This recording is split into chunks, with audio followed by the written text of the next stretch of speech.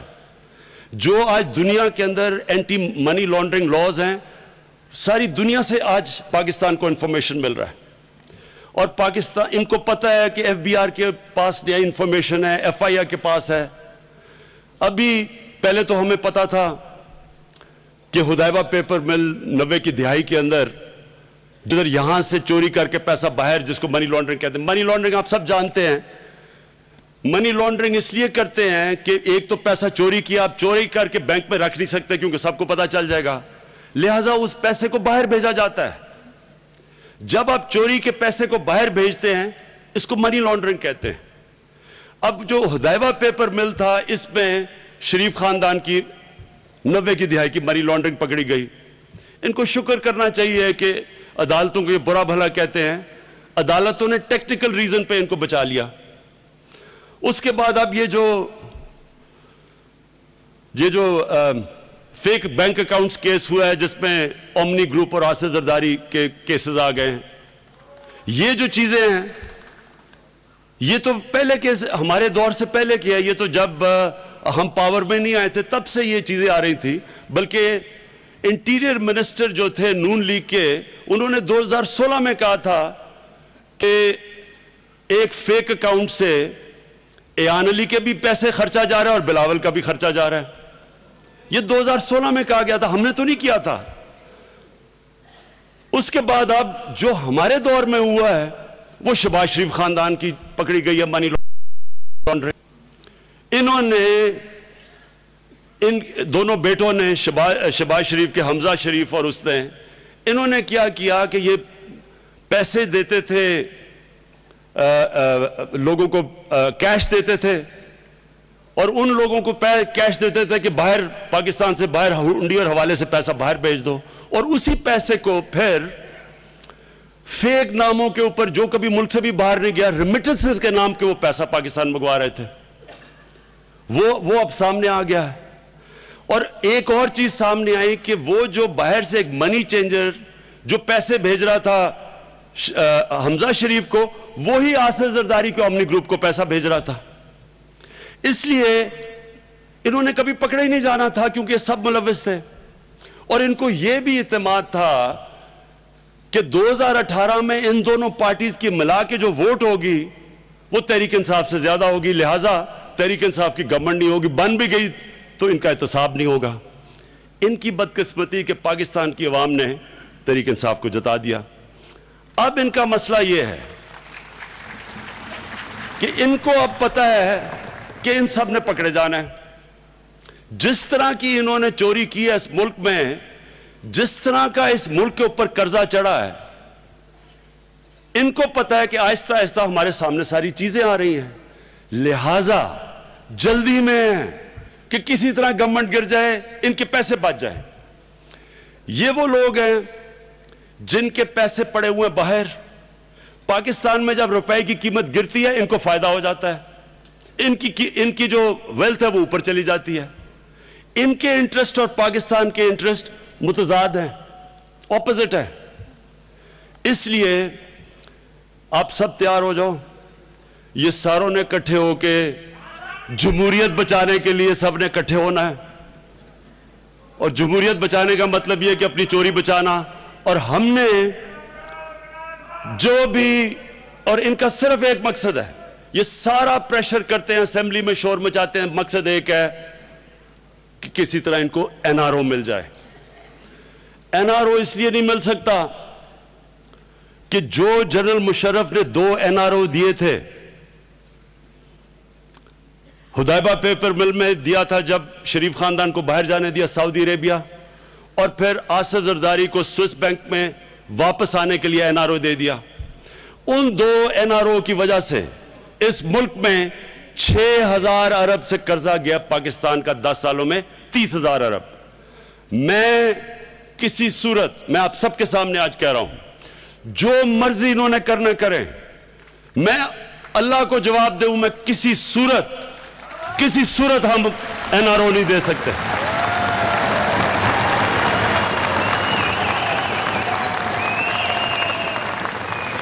اور میں ایک اور بھی چیز کہنا چاہتا ہوں کہ عدالت میں کیس ہے، نواز شریف کہہ رہے ہیں کہ جی علاج کروانے کے لیے ان کو باہر جانے دیا جائے.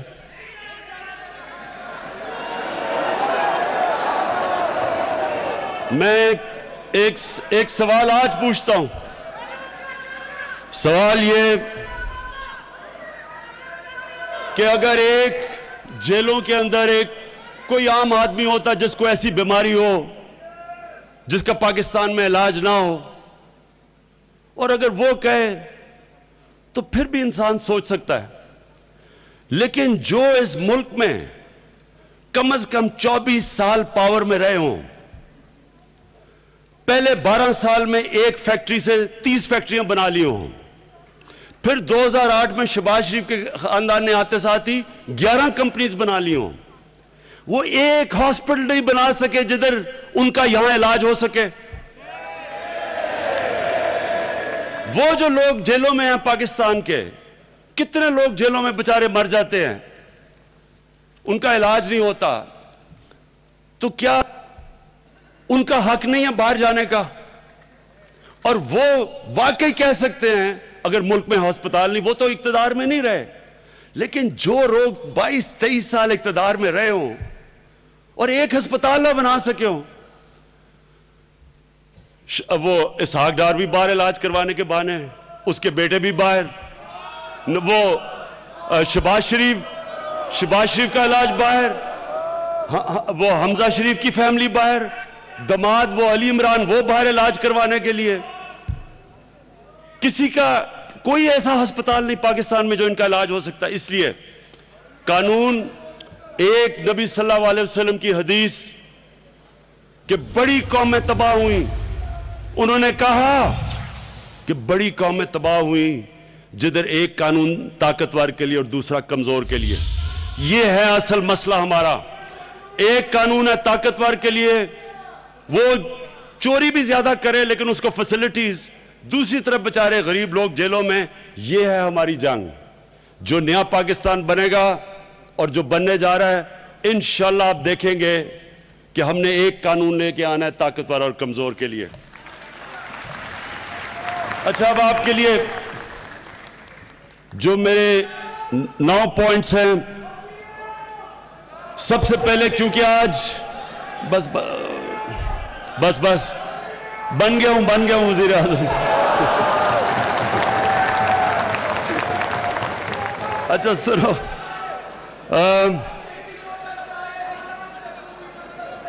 بس. اچھا جی، میرے آج 10 پوائنٹس جو میں آپ سب کے سامنے آگے بتانا چاہتا ہوں. سب سے پہلی چیز کہ تحریک انصاف کا لانچ ہو گیا ہے ہمارا پاورٹی ایلیویشن، غربت ہٹانے کے لیے احساس کا پروگرام.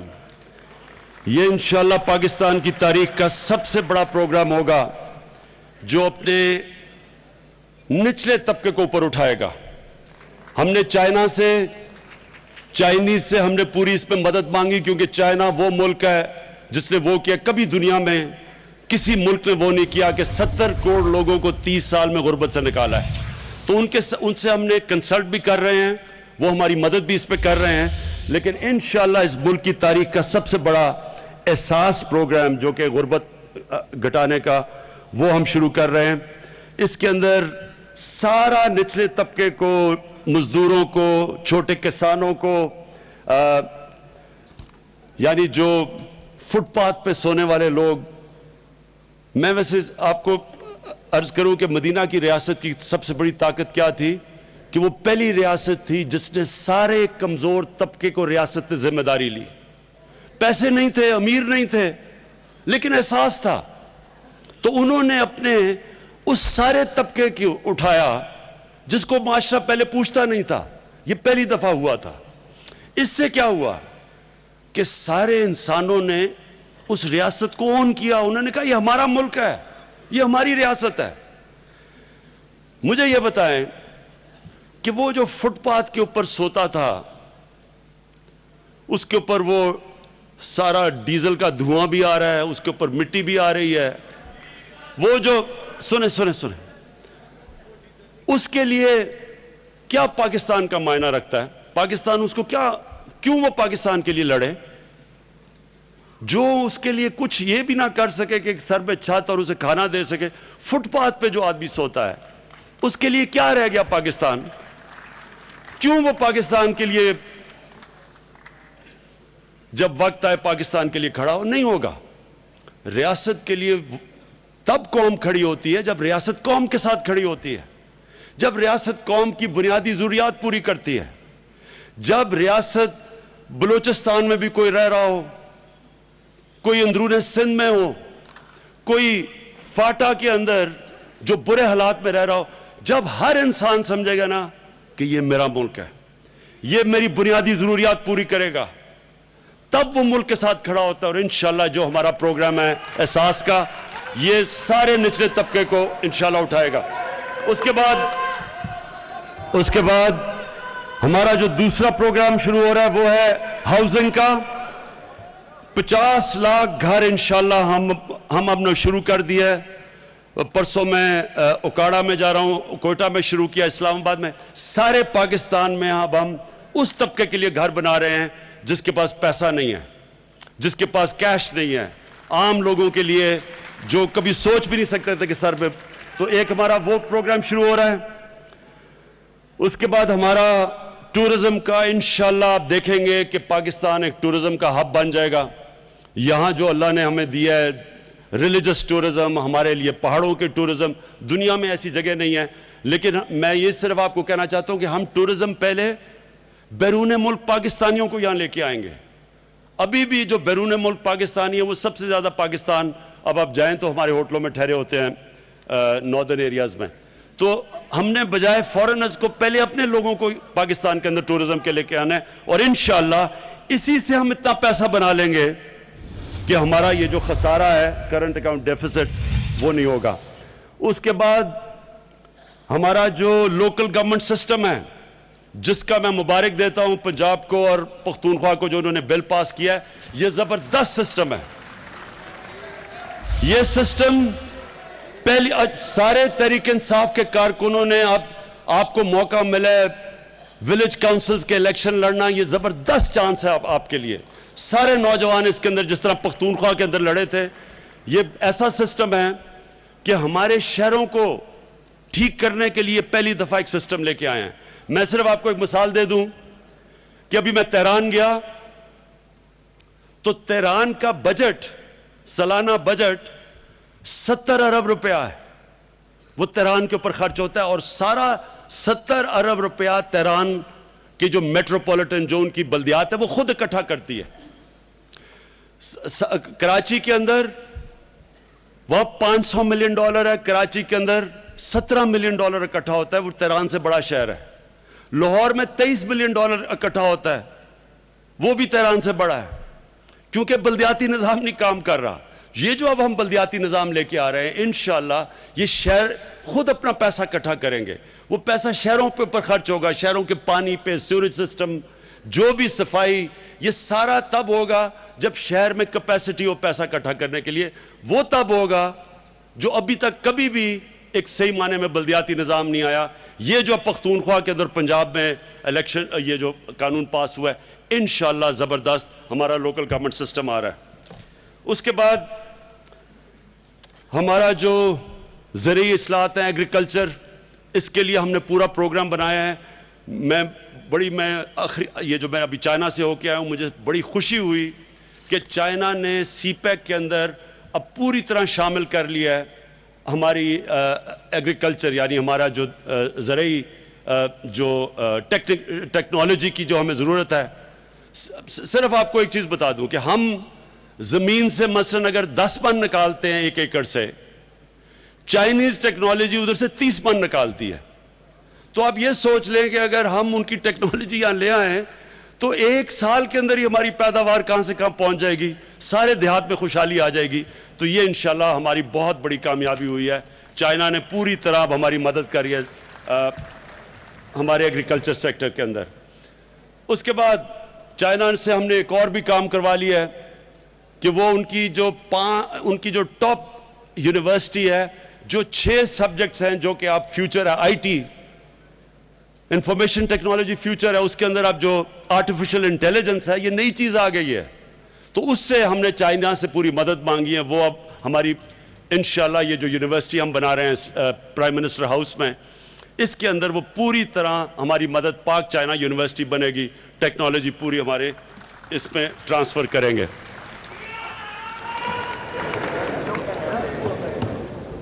اور آخر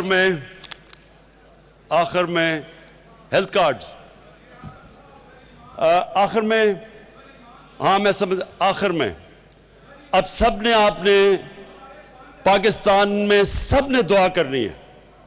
آج جا کے ساروں نے 2 نفل پڑھنے ہیں، کیونکہ 2 ہفتے رہ گئے ہیں. تقریباً وہ جو ہماری آف شور ڈرلنگ ہو رہی ہے، ایگزون کر رہا ہے گیس کے لیے، وہ تقریباً اب پہنچ گیا ہے، اور 2 ہفتے میں پتہ چل جائے گا کہ اس میں سے کتنی گیس نکل رہی ہے. میرا ایمان یہ ہے کہ انشاءاللہ اس میں سے بڑا ذخیرہ نکلے گا گیس کا اور وہ کہتے ہیں کہ اگر اتنی گیس جتنی وہ سمجھتے ہیں نکل گئی تو اگلے 50 سال تک پاکستان کے گیس کے مسئلے حل ہو جائیں گے. میں اب سب کا شکریہ ادا کرتا ہوں، اور سب کو میں یہ کہنا چاہتا ہوں کہ انشاءاللہ پاکستان یہ جو ملک کے اندر ایک مشکل وقت ہے، انشاءاللہ اس سے نکلیں گے، اور یہ ملک اس کے بعد سارے خطے میں سب سے تیزی سے ترقی کرے گا. پاکستان زندہ باد. وزیر اعظم عمران خان یوم تاسیس کی تقریب سے خطاب کر رہے تھے. انہوں نے کہا کہ 60 کی دہائی میں پاکستان کے حکمران بیرون ملک جاتے تھے تو عزت دی جاتی تھی، لیکن اس کے بعد عزت کم ہونے کی وجہ یہ تھی کہ حکمران